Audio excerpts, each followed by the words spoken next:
तो कैसे हो बच्चों, आज हम देखेंगे अपना सिलेबस। तो ये हमारा सिलेबस है 2024-25 सेशन वाले बच्चों के लिए। तो इस बार का जो सिलेबस रहने वाला है, जो हमारे प्रीवियस ईयर का सिलेबस था, सेम वही सिलेबस हमारा रहने वाला है क्लास 10 के लिए। तो देखो इसमें हमारे किस तरह का मतलब कौन कौन से चैप्टर आ रहे हैं, किस चैप्टर में कितना आ रहा है, वो सभी हम बात करेंगे, डिस्कशन करेंगे। तो बच्चे डिमांड कर रहे हैं कि भी सिलेबस को सही से डिटेल में अच्छे से बताइए सर। तो यहाँ पर आज हम बात करेंगे कि भी सिलेबस के अबाउट हमारा सिलेबस में क्या क्या आ रहा है। तो इस बार जो हमारा सिलेबस है, देखो इसमें क्या क्या आ रहा है हमारा। तो हम सबसे पहले बात कर लेते हैं, ये हमारे पास chapter number first commercial mathematics में चैप्टर नंबर फर्स्ट है हमारा गुड्स एंड सर्विसेज टैक्स। तो ये जो गुड्स एंड सर्विसेज टैक्स है, इसमें हमारे सभी कॉन्सेप्ट हैं। देखो जैसे आप देख सकते हो, इसमें computation of tax including involving discount, list price, profit loss, ये सभी इसमें आ रहे हैं। कहने का मीन्स ये है कि भाई इस वाले चैप्टर में से हमारा जीएसटी में से सब कुछ आ रहा है। इसमें एसजीएसटी एंड सीजीएसटी दोनों ही पार्ट आ रहे हैं हमारे, इंटरस्टेट एंड इंटरस्टेट ट्रांजेक्शन, इस तरह के जो भी हमने क्वेश्चन किए थे, इसमें सभी क्वेश्चन हमारे इंक्लूडेड है। तो इसमें से कोई भी क्वेश्चन आ सकता है। लेकिन प्रीवियस ईयर में देखा गया था कि जो क्वेश्चन थे वो सिर्फ किस पर आ रहे थे हमारे, वो बेस्ड आ रहे थे सिर्फ हमारे सीजीएसटी और एसजीएसटी। जैसे हमारे पास जो ट्रांजेक्शन हो रही थी, हमारी फर्दर ट्रांजेक्शन हो रही थी, जैसे ए से बी और बी से सी, ये इस तरीके से हमारी ट्रांजेक्शन होती है। तो इसमें जो इनपुट टैक्स क्रेडिट वाला सिस्टम होता है, ठीक है, टैक्स लायबिलिटी होती है, ये सभी हमारा कॉन्सेप्ट नहीं आ रहा था। तो इस बार गया था कि जो क्वेश्चन थे वो सिर्फ किस पर आ रहे थे हमारे, वो बेस्ड आ रहे थे सिर्फ हमारे सीजीएसटी और एसजीएसटी। जैसे हमारे पास जो ट्रांजेक्शन हो रही थी, हमारी फर्दर ट्रांजेक्शन हो रही थी, जैसे ए से बी और बी से सी, ये इस तरीके से हमारी ट्रांजेक्शन होती है। तो इसमें जो इनपुट टैक्स क्रेडिट वाला सिस्टम होता है, ठीक है, टैक्स लायबिलिटी होती है, ये सभी हमारा कॉन्सेप्ट नहीं आ रहा था। तो इस बार भी वही कॉन्सेप्ट रहने वाला। देखो अगर हम देखें तो सिर्फ इसमें एसजीएसटी और सीजीएसटी आपको देखने को मिलेगा। मीन जो फर्स्ट एक्सरसाइज के क्वेश्चन हैं वही आपको देखने के लिए मिलेंगे इसमें। जो भी हमारे कॉम्प्लिकेटेड क्वेश्चन है, जैसे एक्सरसाइज 2 में हमारे क्वेश्चन है, इस टाइप के क्वेश्चन आपको देखने के लिए नहीं मिलेंगे। लेकिन आप फिर भी कर सकते हो, उसमें इतना ज़्यादा टफ नहीं है। तो ये सभी वही है हमारा, जैसे हमारा 2024 में रहा था सिलेबस, वही है हमारा। यहाँ पर जीएसटी हम कह सकते हैं कि भी एक्सरसाइज अगर आप फर्स्ट कर लेते हो तो ये इनफ है आपके एग्जाम के लिए। अब हम बात करें चैप्टर नंबर 2 बैंकिंग में। बैंकिंग में तो हमारा कंप्लीट चैप्टर आ रहा है, पहले भी हमारा कंप्लीट चैप्टर आ रहा था इसमें हमारा प्रीवियस ईयर में, तो इस बार भी हमारा कंप्लीट चैप्टर है। तो यहाँ पर जो हमारे पास देखो चैप्टर्स हैं बैंकिंग, इसमें फुल चैप्टर है ये हमारा। तो इसमें आपको फुल चैप्टर करना है। इसमें ये सभी फॉर्मूलाज हमने बताए हैं और इस पर हमने एक फॉर्मूला बुक भी प्रिपेयर की है, जिसको आप परचेज कर सकते हो। आपको व्हाट्सएप पे हमसे कांटेक्ट करना होगा और हम आपको बता देंगे भी कैसे आप इसको अचीव कर सकते हैं। तो यहाँ पर शेयर्स एंड डिविडेंड, ये कंप्लीट चैप्टर है हमारा शेयर एंड डिविडेंड। लेकिन इसमें भी हमारे सिंपल ही क्वेश्चन आते हैं, ठीक है, इसमें भी हमारे सिंपल ही क्वेश्चन आते हैं, इतना टफ कुछ नहीं आता है। ओके, नेक्स्ट वाला जो चैप्टर है हमारे पास, तो इसमें सभी चैप्टर्स आप कर सकते हो, बस जीएसटी में आप फर्स्ट वाली एक्सरसाइज कर लेंगे तो इनफ रहेगा। अब जैसे हमारे पास है सेकेंड वाला एलजेब्रा। अब ये सेकेंड यूनिट है हमारी एलजेब्रा। एलजेब्रा में हमारे पास लीनियर इक्वेशन ये आ जाता है हमारे पास।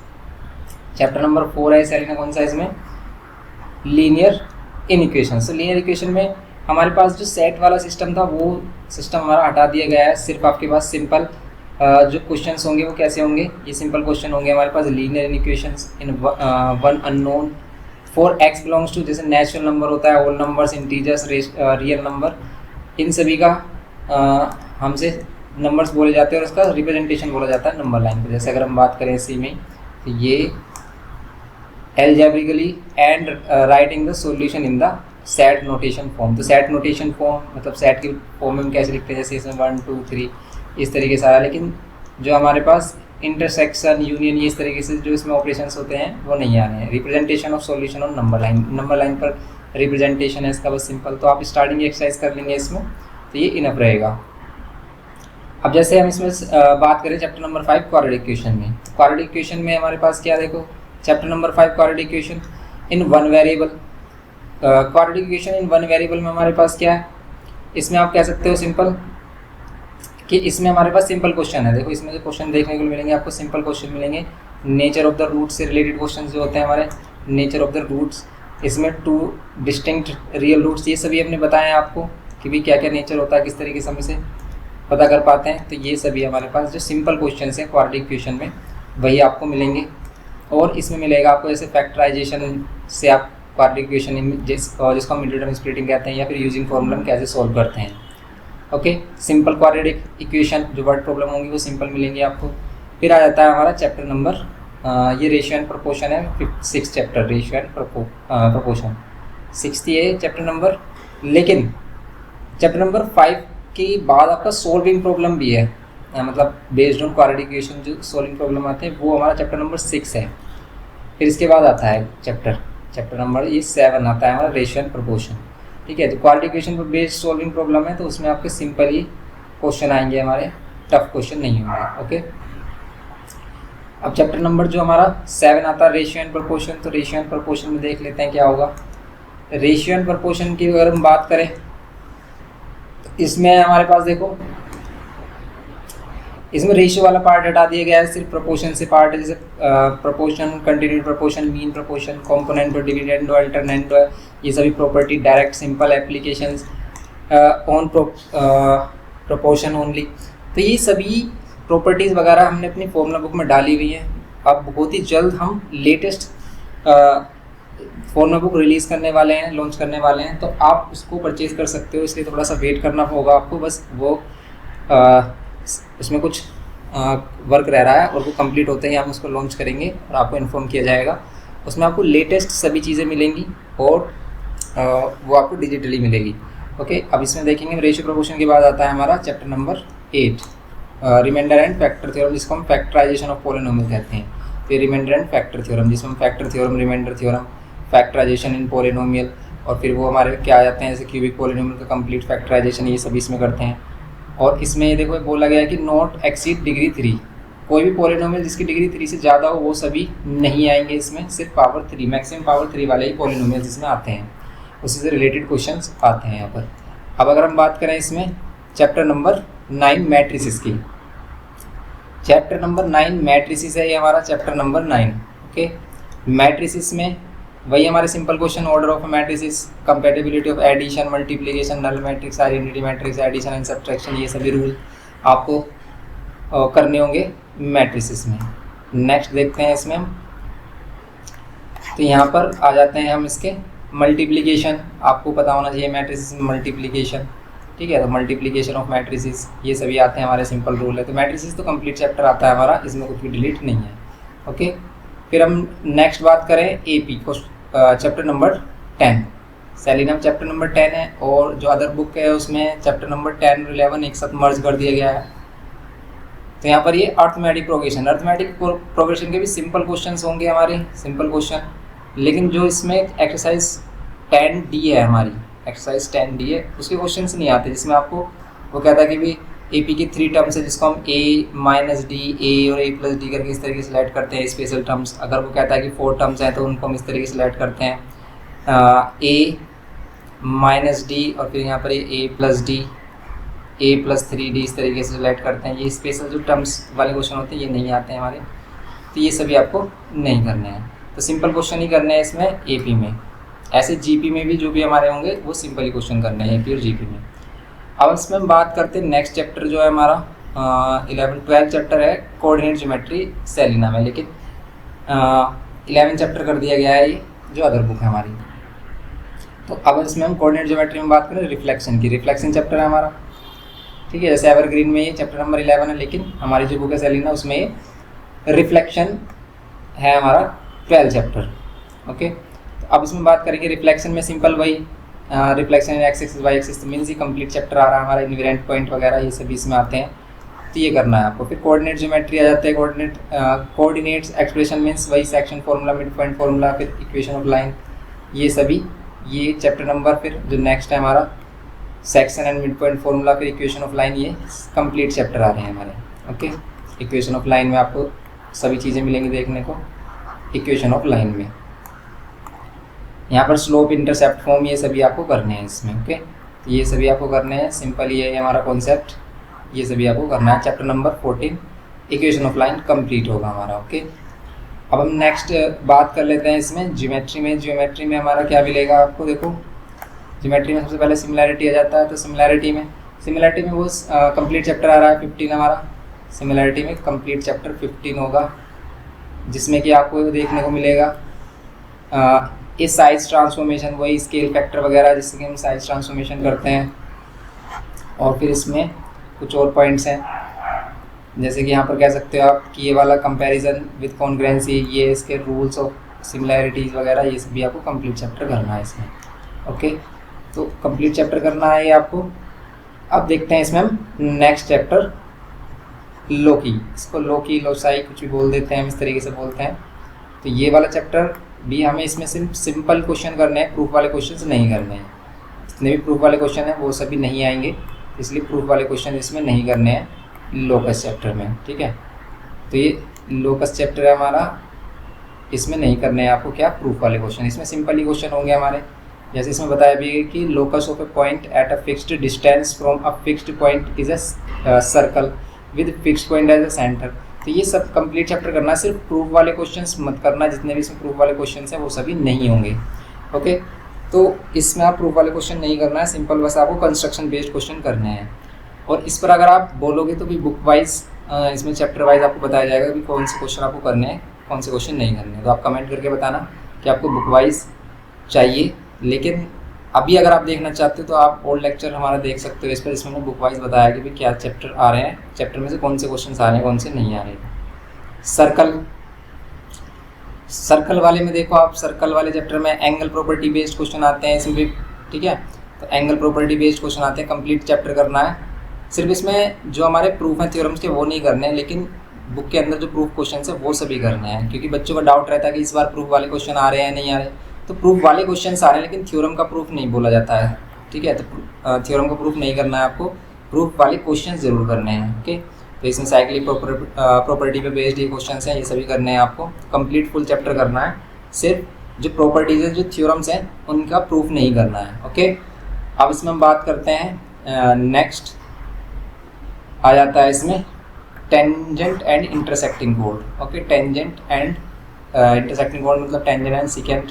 तो टेंजेंट एंड सिकेंट में देखो आप, टेंजेंट एंड सिकेंट में कंप्लीट चैप्टर आ रहा है फुल। इसमें भी वही है कि प्रूफ वाले क्वेश्चंस होंगे, लेकिन थ्योरम्स का प्रूफ नहीं बोला जाएगा इसमें करने के लिए। ओके, इसमें भी ये नहीं करना है आपको, तो प्रूफ ऑफ थ्योरम्स नहीं होगा। अब कंस्ट्रक्शन की बात करें, कंस्ट्रक्शन चैप्टर आ जाता है हमारे पास। कंस्ट्रक्शन चैप्टर ये 19 चैप्टर है हमारा सेलिन अपॉन साइज में। तो ये इसमें भी कंस्ट्रक्शन, सिर्फ देखो कंस्ट्रक्शन में सिंपल कंस्ट्रक्शन आती है, construction of a tangent to a circle from external point. External point से टेंजेंट पर जो सर्कल बनाते हैं, जैसे कॉमन टेंजेंट बना देते हैं हम एक पॉइंट से, या फिर एक टेंजेंट बनाना है आपको, इस तरह question. Circumscribing and inscribing circle on a triangle at a regular hexagon. Regular hexagon या फिर ट्राइंगल में सर्कमस्क्राइबिंग सर्कल या फिर इनस्क्राइब सर्कल, मीन्स अंदर जो बन रहा है सर्कल, या फिर ऐसा ही हेक्सागन में आपसे बोला जाता है कि भाई हेक्सागन में भी आप बताओ, हेक्सागन का सर्कमस्क्राइबिंग सर्कल या फिर इनस्क्राइब सर्कल। यही सिर्फ कंस्ट्रक्शन में करना है आपको, और कुछ नहीं करना है सिंपल। ओके, एक्स्ट्रा कुछ भी नहीं करना, यही क्वेश्चंस करने हैं सिंपल, कंस्ट्रक्शन में यही होगा। अब अगर हम बात करें इसमें नेक्स्ट पार्ट मेंसुरेशन, तो मेंसुरेशन में भी सभी क्वेश्चन है हमारे। देखो यहाँ पर भी मेंसुरेशन में जो चैप्टर आता है हमारा area and volume of solids, इसमें सिलेंडर कोन स्फीयर सभी क्वेश्चंस होंगे, इनके वॉल्यूम सरफेस एरिया वगैरह सब चीज़ें हैं। देखो 3 dimension solid, right circular cylinder, right circular cone and sphere, area total surface area, curved surface area and volume total होगा हमारा।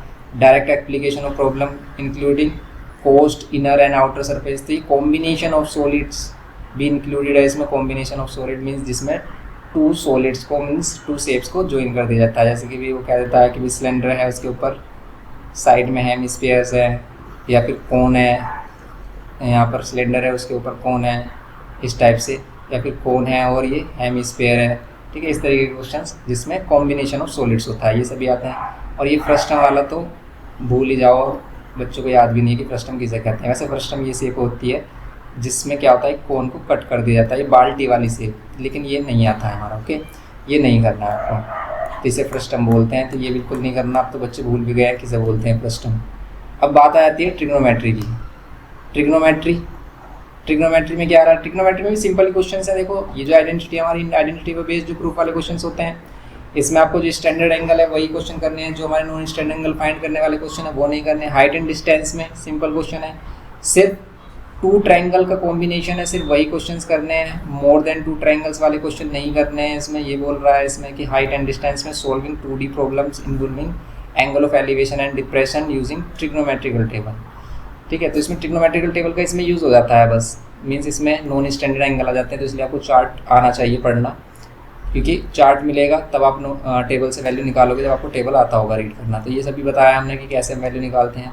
बस इसमें देखो ये जो केस है इसमें ये बताया गया है कि case involving more than two right angle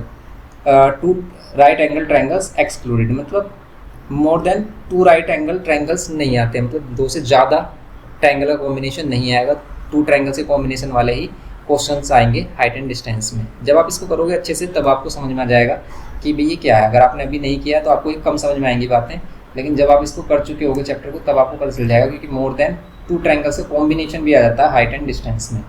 अब हम स्टैटिक्स की बात कर लेते हैं, मीन मीडियन मोड। तो यहाँ पर स्टैटिक्स में हमारे पास है, ठीक है, स्टैटिक्स में हमारे पास क्या है, स्टैटिक्स में basic concept mean median mode ये करना है आपको, और मीन के जो फॉर्मूले होते हैं, मीन के सभी फॉर्मूले हैं, 3 फॉर्मूले, ये सभी आपको करना है। डायरेक्ट मेथड, शॉर्टकट मेथड, ये आपको डायरेक्ट मेथड, शॉर्टकट मेथड और स्टेप डेविएशन से मीन आना चाहिए फाइंड करना। एंड फिर क्या आना चाहिए आपको, ग्राफिकल रिप्रेजेंटेशन।